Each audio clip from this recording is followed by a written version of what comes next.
Números capítulo 20, a partir do versículo 2. E não havia água para a congregação. Então se congregaram contra Moisés e contra Arão. E o povo contendeu com Moisés e falaram dizendo: antes tivéssemos expirado quando expiraram nossos irmãos perante o Senhor. E por que trouxestes a congregação do Senhor a esse deserto, para que morramos ali, nós e os nossos animais? E por que nos fizestes subir do Egito para nos trazer a este lugar mau? Lugar não de semente, nem de figos, nem de vides, nem de romãs, nem de água para beber. Então Moisés e Arão foram de diante da congregação à porta da tenda da congregação e se lançaram sobre o seu rosto. Algumas versões dizem lançaram o rosto em terra. E a glória do Senhor lhes apareceu. E o Senhor falou a Moisés dizendo: toma a vara e ajunta a congregação, tu e Arão teu irmão, e falai a rocha perante os seus olhos, e dará a sua água. Assim, lhes tirarás a água da rocha, e darás a beber à congregação e aos seus animais. Então Moisés tomou a vara de diante do Senhor, como lhe tinha ordenado. E Moisés e Arão reuniram a congregação diante da rocha, e Moisés lhes disse: ouvi agora, rebeldes, porventura tiraremos água desta rocha para vós? Então Moisés levantou a sua mão e feriu a rocha 2 vezes, e a feriu com a sua vara, e saíram muitas águas, e bebeu a congregação e os seus animais. E o Senhor disse a Moisés e a Arão: porquanto não crestes em mim para me santificar diante dos filhos de Israel, por isso não metereis essa congregação na terra que lhes tenho dado. Estas são as águas de Meribá, porque os filhos de Israel contenderam com o Senhor, e o Senhor se santificou neles. Amém? Irmãos, eu olho para o nosso país, olho para o nosso estado, olho para a nossa cidade, e eu, semana passada, entortei a roda do carro e minha esposa cortou um pneu. E a gente até brincou que vai faltar carneiro amanhã, o ano que vem, para o tanto de buraco que tem para a nossa festa, né? Porque é estranho, né? E a gente ficou pensando, poxa, para quem que a gente vai mandar a conta? Porque o IPVA está, o licenciamento, todas as cobranças, as taxas, os impostos. E aí você escuta do nosso estado, eu fico triste porque eu só vejo mobilização contra a Dilma. Não que eu não queira mobilização contra a Dilma, mas subiu o imposto do carro e eu não vi ninguém ficando bravo aqui no Paraná. Só eu que protestei sozinho um dia, fui para a rua. Muito trouxa eu, né, irmãos? Eu fiquei com essa sensação que a gente só se mobiliza quando chega na nossa casa. Quando aperta a gente de um jeito em que a gente se acha estranho.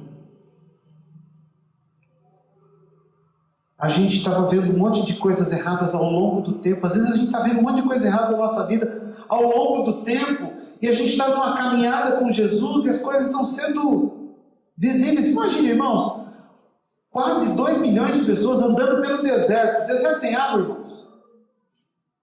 Né? Você fala, vou parar ali no Graal, vou abastecer os camelos, vou comer um lanche, tomar uma aguinha, e está tudo certo.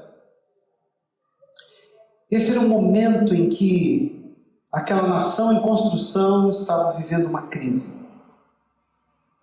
E crise no Oriente tem uma compreensão muito diferente da que nós vivemos aqui no Ocidente.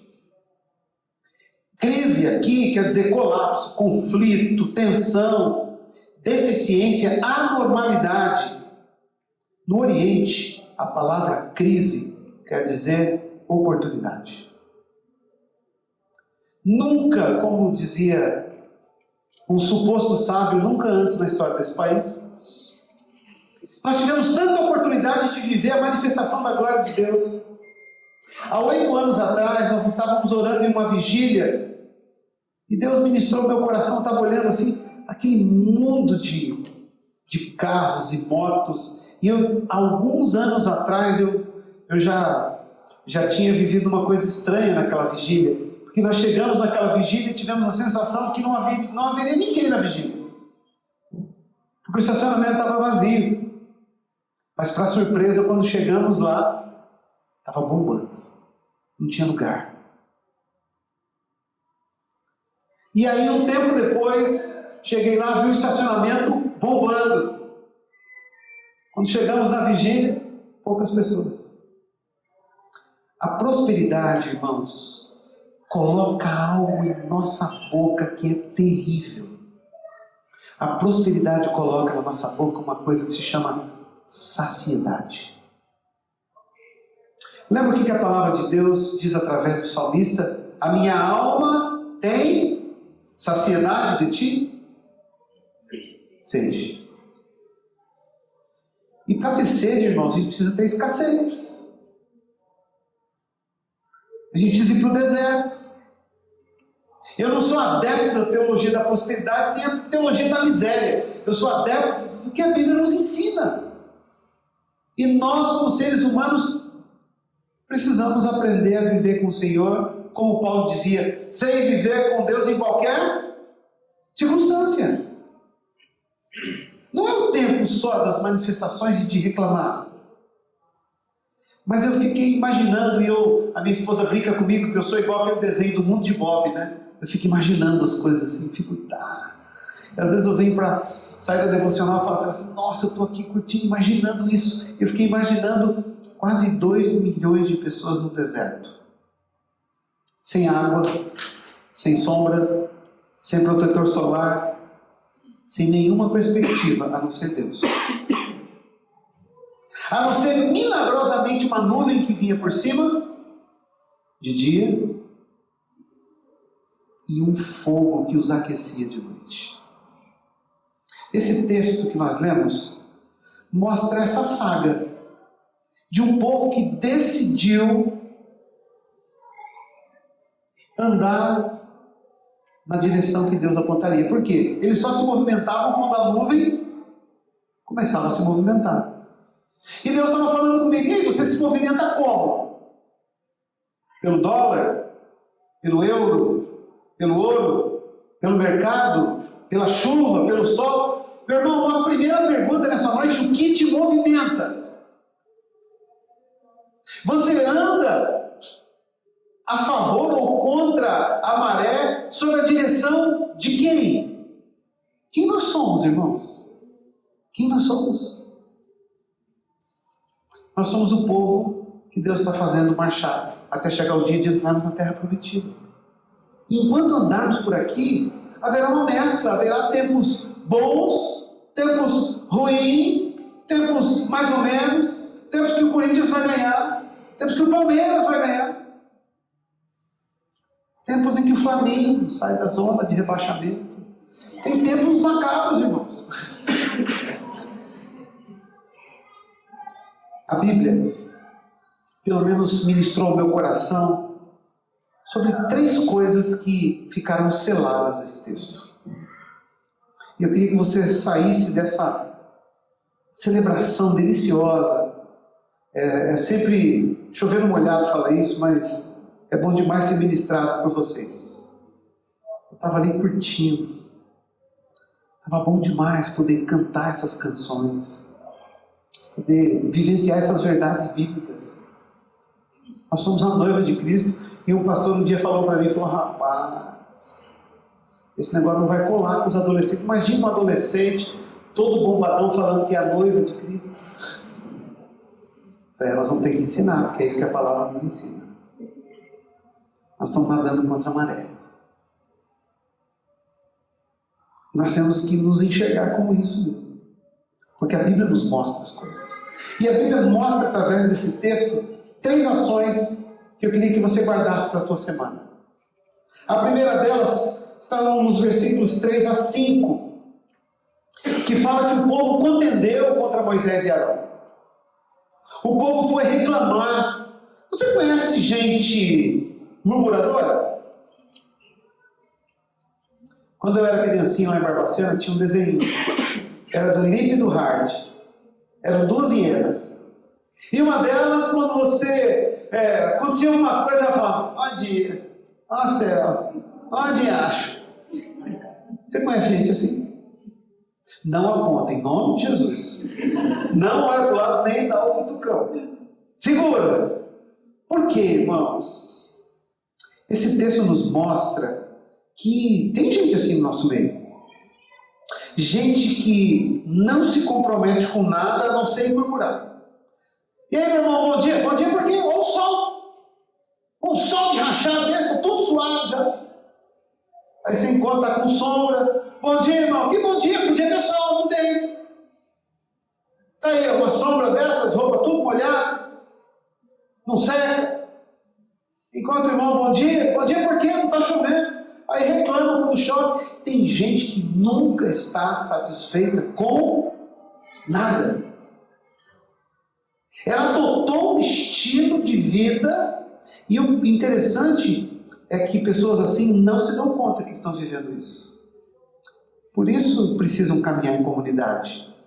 Pessoas que amam, que vão abraçar e falar assim: vem cá, meu Lip, meu Hard, meu chatinho, vem cá. Vem cá. Perto de Moisés havia muita gente assim. Perto de você, quem sabe, tem gente assim. Eu não sei se aqui na Calvary tem, mas lá na PIB tem muita gente assim. Tem muita gente que, se está claro, está escuro, não importa, elas não encaram a vida como presente de Deus. Irmãos, nós estamos vivendo um tempo de muita dificuldade, inclusive para o reino de Deus. Eu nunca tive tanta vergonha de ser evangélico, principalmente pelo que a suposta bancada evangélica tem feito na Câmara.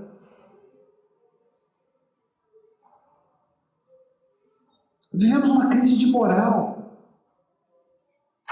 O presidente das duas maiores casas do Brasil, o Congresso e o Senado, 2 homens investigados. E está tudo bem. Crise, irmãos. Vivemos um tempo complicado. Complicado mesmo. Porque a gente precisa ter muito discernimento de Deus para saber o que fazer nesse momento. Uma coisa eu tenho certeza, e convicção a partir desse texto bíblico, que reclamar não é uma coisa que me abençoa, nem vai abençoar a minha vida, nem a minha casa. Você quer ver Deus manifestando através da tua vida nesse momento de crise, de dificuldade? Não murmure. Não murmure.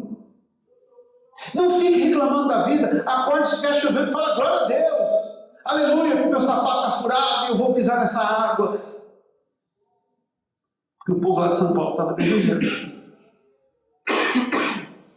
Irmãos, você quer ver Deus se manifestar na tua vida de um jeito gracioso?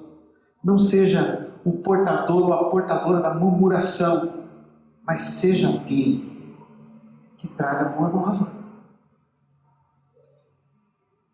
Eu ouvi um vídeo no YouTube falando de um pastor que tudo ele falava para o irmão, falar para a pessoa que está do lado. Boa noite, vira para a pessoa que está do seu lado, diga boa noite para ela. Diga glória a Deus, diga aleluia. Ô, Rubachu, chupa Balarraus. Fala para o irmão que está do lado. Aproveita ele. Tem situações que são estranhas a gente ficar reclamando. São esquisitas. Mas há situações em que a gente precisa ficar falando, já não é mais para convencer as pessoas, não. Às vezes a gente precisa ficar falando, é para a gente não ser convencido. E quando a gente se cala, a gente passa a ouvir a voz dos pessimistas, dos murmuradores. Por isso, meu querido, não é meu hábito, mas eu não sinto que a gente precisa ministrar isso. Sabia? A gente precisa ministrar isso na vida das pessoas. Por isso, agora na liberdade do Espírito, ministre na vida de quem está perto de você, dizendo assim: ó, você quer Deus se manifestando na tua vida? Não seja um murmurador. Fala para alguém que está perto aí. E me ajude a não ser também. Peça ajuda. Fala: me ajude também Não murmurar, irmãos, é o primeiro passo para que Deus se manifeste na nossa crise. O segundo passo está lá no versículo 6.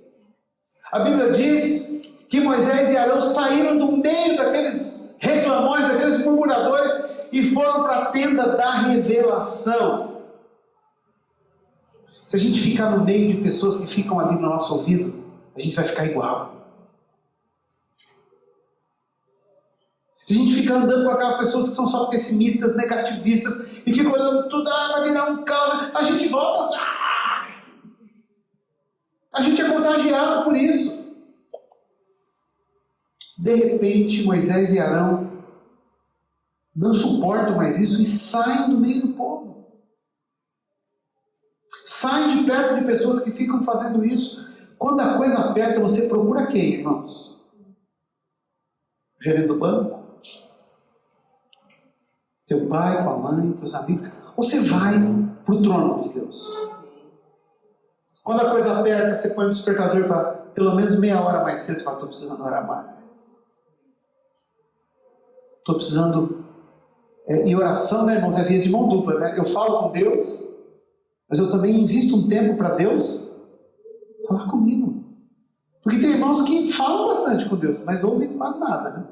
Isso não é oração, irmãos. Oração tem via de mão dupla. Se você não está ouvindo Deus, você não tem orado. Porque orar não é falar com Deus? É ou não é, irmãos? Posso ouvir um amém, né? Como diz o outro lá? Orar é falar com Deus. Então, se só eu falo e Deus não fala, não é oração, irmãos. É lamúrio. Você aguenta andar com gente que só fala, não deixa você falar? O cara chega, te cumprimenta e fala assim, mas como é que você está? Aí quando você se prepara para falar, ele fala, então, mas o dia tá bom. Você fala, mas e aí? Como é que está no trabalho? Aí você vai falar e já muda de assunto de novo, já entra outra coisa. Às vezes é isso que a gente faz com Deus. Oh, Deus abençoa lá meu trabalho, a minha casa, minha esposa, minha sogra, leva, Senhor. Leva lá para casa. Não, já pensaram mal, né? A minha sogra, eu peço para levar ela para casa. Minha sogra é uma bênção, irmãos. Minha sogra é demais. Eu queria morar pertinho dela. Eu sofro por ela não estar aqui. Aí o meu concunhado fala assim, você fala isso porque ela está lá, a 800 quilômetros de distância. Mas quando a coisa aperta, irmãos, a gente precisa aprender com esse texto. Moisés e Arão viviam no deserto, andando dia após dia, mas eles tinham um lugar para falar com Deus. Havia a tenda da revelação. Esses tempos atrás, há mais de 10 anos atrás, eu fui visitar um irmão lá em Campo Grande. Ô pastor, que maravilha! A gente sonhou tanto com a nossa casa própria. Queria que o senhor fosse conhecer a nossa casa. Vamos lá para consagrar. Falei, você já sabe que eu não consagro tijolo, eu consagro vida. Tijolo não tem poder. É que nem quando o cara vai orar pelo carro, eu meto a mão na cabeça dele. Falei, Senhor, faça esse homem ser prudente aí, porque o carro não anda sozinho. Ora pelo carro também, para ele não ter... Porque tem irmão que tem preguiça em botar gente no carro, né? Deus dá um carro e não põe gente no carro, não dá carona para ninguém, não abençoa, não faz mudança. E aí o irmão falou, então, não, pastor, vamos lá para a gente orar. Irmãos, uma casa simples, mas tudo, sim, eles passaram anos, né? Fazendo, cuidando do jeito. E a gente foi entrando, faltavam alguns detalhes ainda ali no jardim, mas a casa estava impecável, linda, e nós fomos entrando, e ele foi mostrando cômodo por cômodo, mostrou o quarto, a cozinha, a sala, a varanda, mostrou o recanto do guerreiro, tinha uma churrasqueirinha lá no fundo, uma bênção. E aí ele falou assim para mim, falou, pastor, agora eu preciso te levar no cômodo mais importante dessa casa. Eu fiquei com os meus botões, mas como?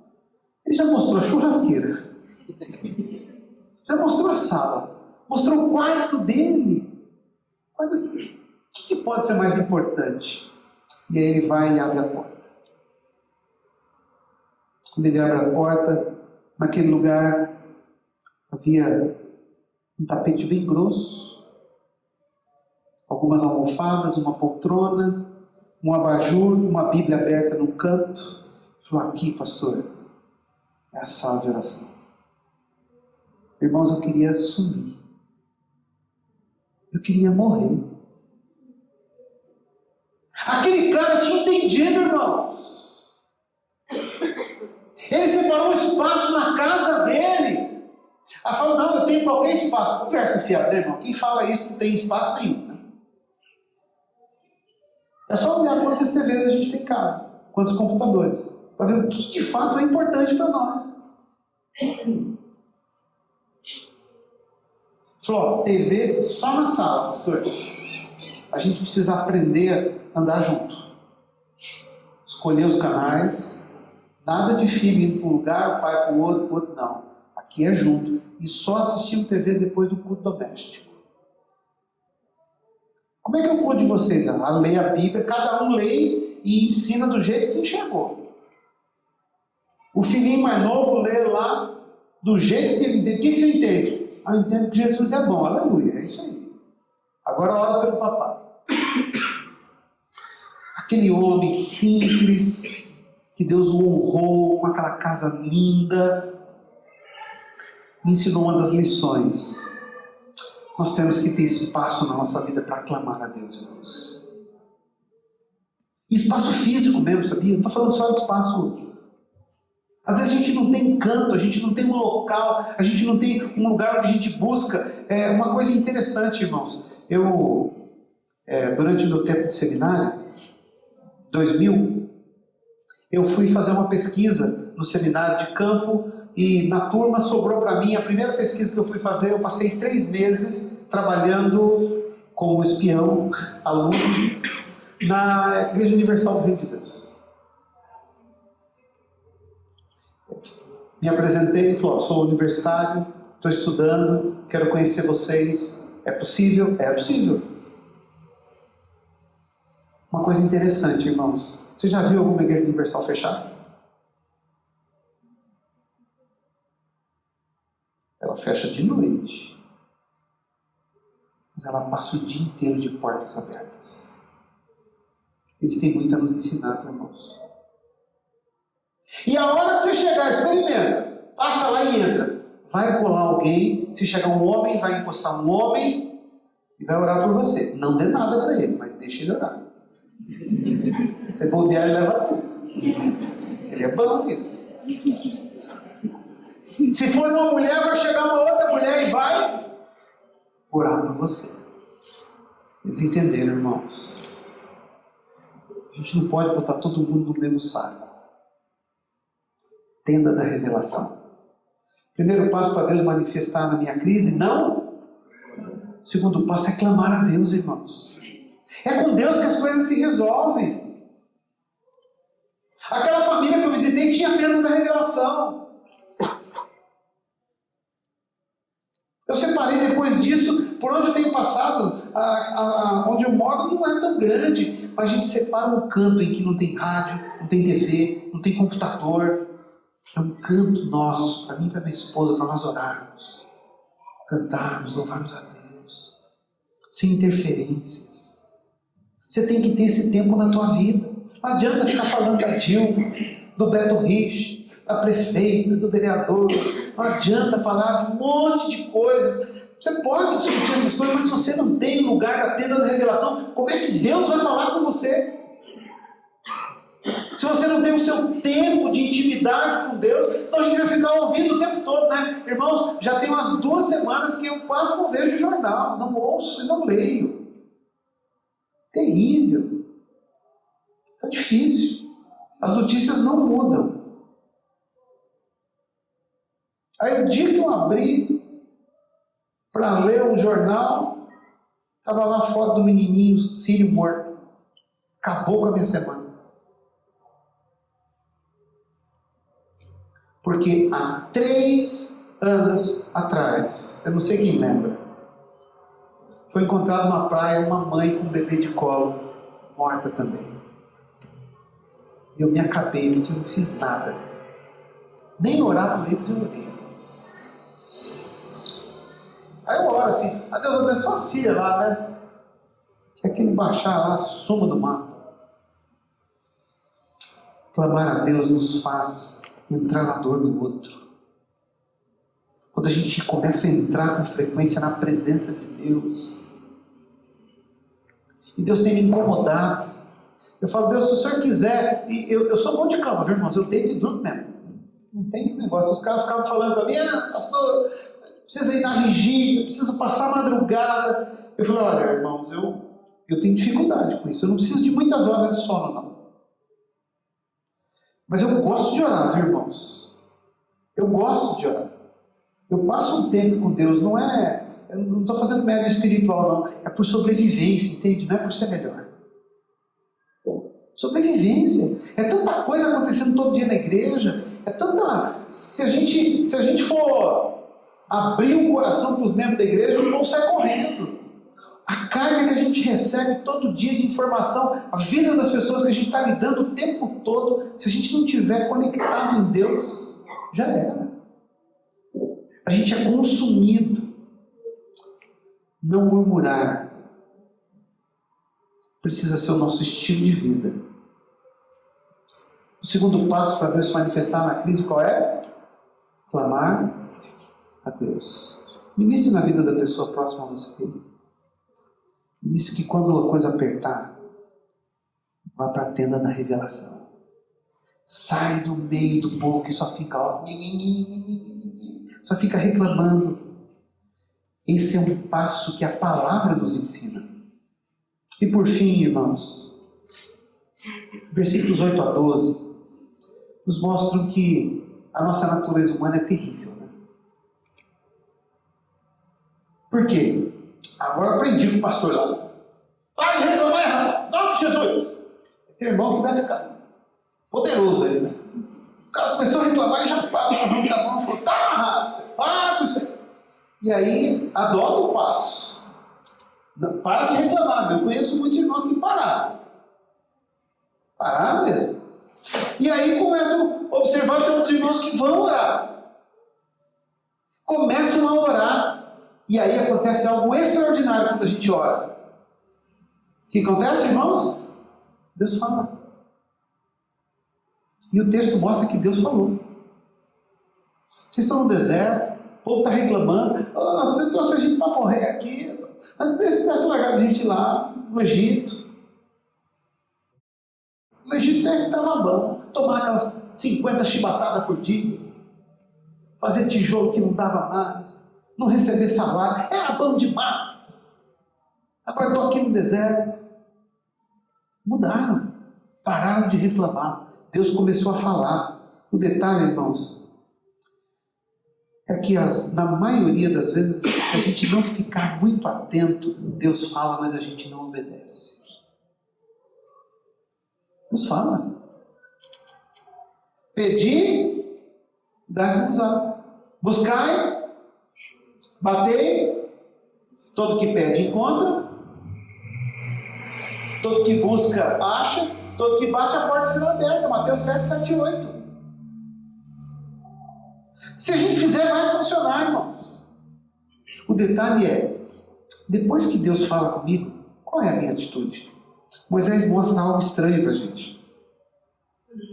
Moisés, Deus fala com ele: ó, é o seguinte, o povo está com sede, então você vai fazer o seguinte: pega o teu cajado, sobe lá na pedra e fale a rocha. Fale a rocha. Moisés falou: e vai funcionar, vai ser água e abundância. Beleza. Foi lá, reuniu o povo, olha para a cambada e fala: seus rebeldes, já está escrito no texto. Cambada de ingrato. Vocês estão reclamando para mim, já tirei vocês lá do Egito. Vocês acham que eu vou tirar água da onde? Da onde eu vou tirar água? E aí, com toda a fúria, ele pega o seu cajado e bate uma vez. Não satisfeito, bate 2 vezes. E o texto mostra que saiu água copiosamente. Imagina a gurizada: água! Beber, saciar. Aquela festa e os caras olhando para Moisés e falando: nossa, o cara é fera mesmo, irmão. Eu que não fico perto desse cajado. Você viu, o cara bateu na rocha lá e saiu água, virou um enchente no meio do deserto. Do nada, um lugar que não tinha nada, não havia árvore, não havia nada verde, não tinha possibilidade de ter água ali. Ele bateu e saiu. Temos que obedecer esse cara. Quando acaba aquela manifestação, Moisés está lá, né, todo poderoso, cheio de Deus. Deus olha para ele e fala assim: chega aí, Moisés. Que história é essa de chamar o meu povo de rebelde? Que história é essa de perguntar para eles de onde você tiraria água? É isso que o texto está mostrando. Você sabia, eu disse para você. Não foi ninguém, não, fui eu que disse para você. Irmãos, eu fiquei durante muito tempo olhando para esse texto, eu fiquei pensando, será que Deus foi duro demais com Moisés? E ele recebe uma pena. Aquele cara que aguentou tanta coisa daquele povo, sofreu por eles, mudou a vida dele, por causa deles. Ele estava lá no palácio, na boa, 40 anos de deserto. Será que o senhor não podia dar uma palavrinha de graça e misericórdia sobre ele? Logo que a gente observa, né, que Moisés aguentou muita coisa mesmo, se dedicou. Será que Deus não foi duro com ele? Aí o texto, irmãos, de 1 Coríntios, capítulo 10, versículos 2, 3 e 4, nos fazem entender algo tremendo. 1 Coríntios, capítulo 10, versículos 2, 3 e 4. O texto diz assim: e todos foram batizados em Moisés. Lembra daquela água copiosa? Que todo mundo mergulhou? Parecia brincadeira, né? Eu falo que eu sou do mundo de Bob. Eles chegaram a mergulhar, o tanto de água que saiu que eles mergulharam. Todos foram batizados em Moisés, na nuvem e no mar. E todos comeram do mesmo manjar espiritual. E beberam todos de uma mesma bebida espiritual, porque bebiam da pedra espiritual que os seguia. E a pedra era Cristo. Quantas vezes Cristo foi ferido por nossos pecados, irmãos? Quantas vezes? Uma vez que ele foi levado à cruz. E se você olhar alguns versículos antes, Deus tinha dito para Moisés: fira a rocha, que vai sair água. E Moisés tinha batido na rocha e saiu água. E aí agora ele trouxe a glória para ele, irmãos. E ali ele feriu 2 vezes. O texto de 1 Coríntios está dizendo que aquela rocha que ele feriu significava quem? Cristo. Ninguém fere a Cristo deliberadamente. Deus tem propósitos, irmãos. Por isso, eu preciso deixar de ser murmurador. Eu preciso ser uma pessoa que clama a Deus. Mas acima de tudo, eu preciso ser uma pessoa que segue a Deus à risca. Esse é o terceiro passo que muitas pessoas têm fraquejado. Eu deixei de murmurar e Deus não fez nada. Eu estou clamando a Deus, eu oro todo dia, eu leio a Bíblia, eu jejuo, pastor, fiquei sem tomar minha Coca-Cola. Para que catar, meu irmão. Conversinha fiada é essa? Você precisa seguir a Deus à risca. Para de fazer votinho, balela com Deus. Quer um voto? Siga Ele. À risca. Você entendeu como Deus leva a sério essas coisas, irmãos? Parece que foi injusto, né? Mas não foi. E Moisés não pisou na terra prometida. Uma única vez, Cristo foi ferido. A rocha já havia sido ferida. Depois você olha lá, Êxodo 17:6. É por isso que Deus ordena a Moisés: fale a rocha. O que Deus tem falado com você? As suas orações. O que Deus tem ministrado no teu coração? O que Ele tem te ensinado? Irmãos, eu e você não sabemos do futuro. É por isso que nós precisamos andar com Deus. É por isso que Deus se revela a nós.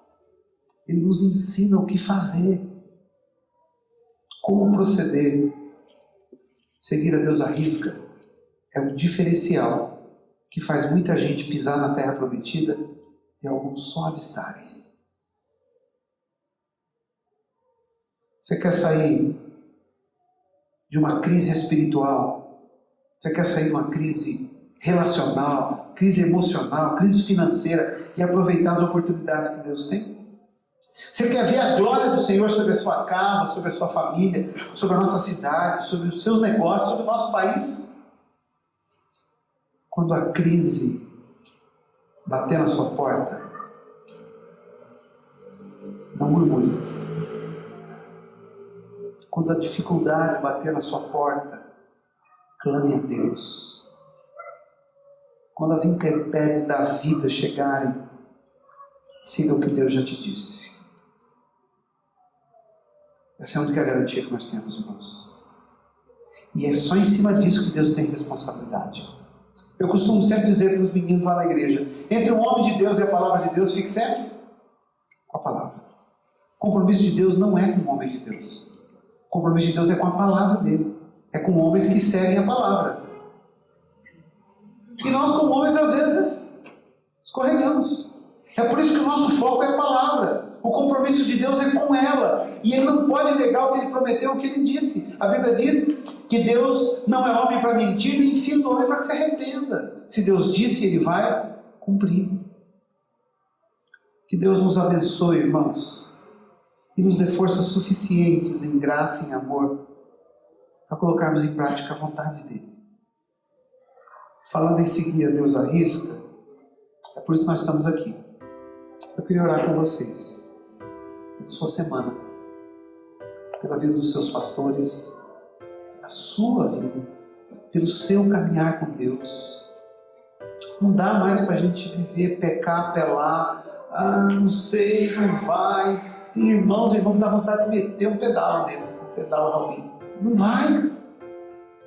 Tem irmão que nunca usou a quinta marcha, vai só a primeira e a segunda.